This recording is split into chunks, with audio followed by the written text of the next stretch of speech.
Bonjour à toutes et à tous et bienvenue sur Français tout doux. Salut. Oui, ici, on vous aide à débloquer votre français, à parler comme les natifs, mais bon, comme le nom l'indique, tout doux, hein? C'est ça, on essaye de donner les petites clés de la langue qu'on ne trouve pas forcément dans les livres. Exactement. Et aujourd'hui, on s'attaque à un gros morceau pour beaucoup d'apprenants, la peur de parler, le sentiment d'être bloqué, quoi. Ah oui, le fameux trac, quand on a les mots en tête, mais impossible de les sortir. La peur de faire des fautes, de l'accent. C'est tout à fait ça. Alors, pour aider, on a choisi 4 expressions françaises, un peu comme une formule magique anti-stress. Une boîte à outils pour oser. Voilà. Prêt ? C'est parti. Alors, la première, c'est vraiment un classique de chez Classique, se prendre la tête. Ah oui, c'est là on l'entend 10 fois par jour facile. Alors, se prendre la tête, ça veut dire trop réfléchir, se compliquer la vie pour rien, s'angoisser pour des petits détails, quoi. C'est ça, transformer un petit rien en montagne. Imagine, on est au supermarché devant les yaourts. Ah là là, oui, la scène typique. Tu demandes, bon, lequel on prend ? Et l'autre qui commence. Attends, celui-là il est bio, mais l'autre a moins de sucre. Mais regarde le packaging du troisième, il est sympa. Ah, je sais pas, c'est compliqué. Et là, la réponse qui fuse. Oh là là, mais ne te prends pas la tête. Allez, prends celui aux fraises et c'est réglé. Ou ton ami qui organise une petite soirée et qui panique. Et si ma musique plaît pas? Et s'il manque des glaçons?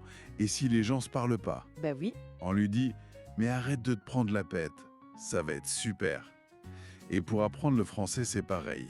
La grammaire, ok, c'est pas simple, mais pour parler, faut oser. Alors s'il vous plaît, ne vous prenez pas la tête. D'accord, message reçu, on arrête de trop stresser. Mais si on veut encourager quelqu'un, lui montrer que c'est faisable, on dit quoi ? Ah, là, il y a une expression super imagée. Ce n'est pas la mer à boire. Et j'aime beaucoup celle-là, elle est très rassurante, je trouve. Exactement. Ça veut dire que la tâche, elle n'est pas si difficile, pas insurmontable. On ne demande pas de boire l'océan, quoi. C'est une jolie façon de dire « c'est pas si terrible ». Oui, très utile. Par exemple, pour quelqu'un qui doit téléphoner en français, réserver un resto et qui hésite. Oui. Genre, oh là là, je vais bégayer, ils vont rien comprendre. Et là, tu réponds calmement. Mais non, respire. C'est juste un coup de fil. Allez, lance-toi. Ce n'est pas la mer à boire. Ou alors, le grand classique, monter un meuble suédois. Tu regardes le plan et tu te dis Ah oui.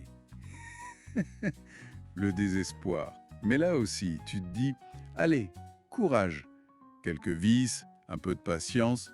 Ce n'est pas la mer à boire. bon, Bon, ok. Parfois, pour les mugs suédois, c'est un peu la mer à boire. On va pas se mentir. Mais l'expression reste. c'est clair. Mais pour apprendre, c'est parfait. Écrire un petit mail en français. Ce n'est pas la mer à boire. Apprendre 5 mots aujourd'hui. Ce n'est pas la mer à boire. Non. Ok, donc on arrête de se prendre la tête, on sait que c'est pas si dur, mais imaginons, on fait quand même une erreur, une vraie gaffe. Comment on dédramatise ? Alors, là, on sort l'artiger lourde de la dédramatisation à la française. Y a pas mort d'homme. Tellement français ça. Carrément. Littéralement, personne n'est mort à cause de tapis terreur. Ça veut juste dire, c'est pas grave, du tout. C'est pas la fin du monde, quoi. J'imagine la scène à la machine à café, tu butes sur un mot devant les collègues, tu deviens tout rouge. Voilà. Et là, t'as toujours le collègue sympa qui te lance. Oh, t'inquiète, on a compris l'idée. Y a pas mort d'homme. Ça détend l'atmosphère directe. C'est ça. Ou tu renverses ton café sur un dossier, panique. Bah non. Oh là là, c'est juste du café. Y a pas mort d'homme. On va nettoyer. C'est hyper important quand on apprend, cette idée qu'on a le droit à l'erreur. C'est une permission d'être imparfaite, en fait. Tu fais une faute de prononciation, Il n'y a pas mort d'homme. t'oublies un accord. Il n'y a pas mort d'homme. Voilà. C'est essentiel pour oser et progresser.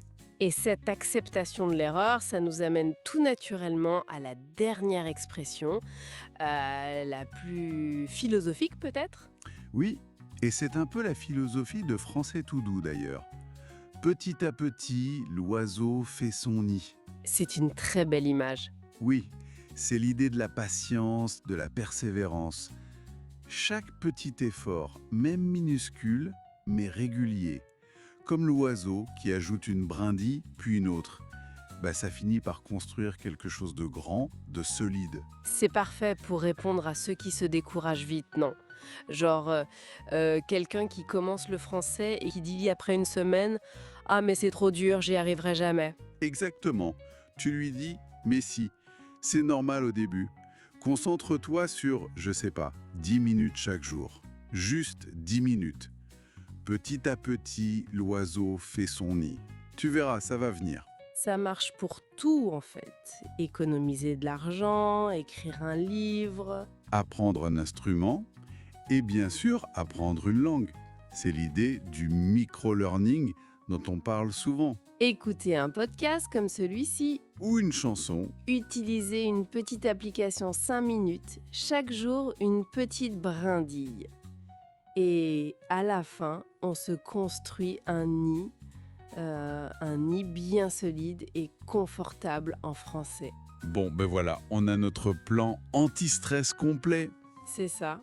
On récapitule. Pour parler français sans stresser. On arrête de se prendre la tête pour chaque petit détail. Oui. 2. On se rappelle que la prochaine étape, ce n'est pas la mer à boire. Tout à fait. 3. Si on fait une erreur, on respire un grand coup parce que il n'y a pas mort d'homme. Voilà. Et 4. On continue, on persévère, même un petit peu chaque jour, car petit à petit, l'oiseau fait son nid. C'est presque un programme de coaching complet, hein. L'important, c'est de se lancer et surtout de prendre du plaisir dans tout ça. Tout à fait. Alors, on vous lance une petite mission pour cette semaine, une toute petite action en français, juste une. Ah oui, bonne idée. Demander le prix du pain à la boulangerie, dire bonjour et bonne journée aux voisins. Un truc simple, c'est votre première brindille pour construire le nid. Super mission. Et merci beaucoup de nous avoir écoutés. Si cet échange vous a plu, si ça vous a un peu aidé ou motivé, pensez à suivre la chaîne, à laisser un petit commentaire. 5 étoiles, pourquoi pas. Ça nous aide vraiment à construire notre propre petit nid, nous aussi. Exactement. Et rappelez-vous, si en faisant votre mission, votre première brindille n'est pas parfaite, il n'y a pas mort d'homme. C'est ça. À très bientôt sur Français tout doux. Salut.